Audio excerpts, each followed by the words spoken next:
Bonjour à tous et à toutes, et aujourd'hui on va parler de la CFE.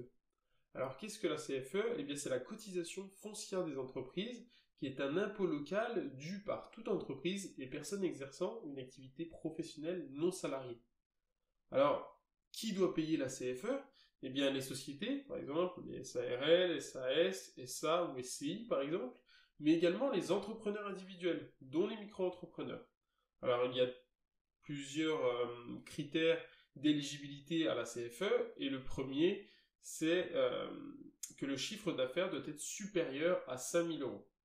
Également, l'activité doit être exercée en France de manière habituelle et non salariée. Elle peut être commerciale, artisanale ou libérale. Il existe deux types d'exonération.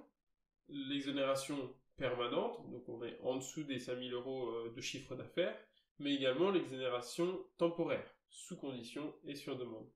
A noter que l'année de la création, l'entreprise est exonérée de la CFE. Comment savoir si on est redevable de la CFE? Eh bien, vous allez recevoir sur votre compte fiscal en ligne, donc impôt.gouv, si vous l'avez déjà créé, un avis d'imposition dématérialisé qui vous indiquera le montant de la CFE et le délai pour le régler. Donc, quelle est la base d'imposition de la CFE?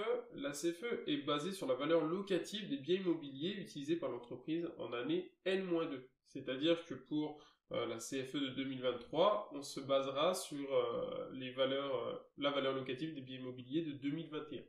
Quel est le montant de la CFE? Eh bien, en 2022, elle variait entre 227 euros et 7046 euros, selon le chiffre d'affaires et la localité. Enfin, quand et comment payer la CFE? Eh bien, pour les montants inférieurs à 3 000 euros, la CFE est à verser dans son intégralité avant le 15 décembre. Et dans les autres cas, l'entreprise verse un premier acompte avant le 15 juin de 50% de la valeur de la CFE.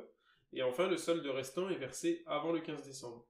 Et tout ça se fait, encore une fois, sur votre compte impôt.gouv. Là, vous avez déjà pu déclarer ou payer la TVA. On a un encart pour la CFE. Voilà, j'espère que tout ceci vous aura aidé et je vous souhaite à tous et à toutes une bonne journée.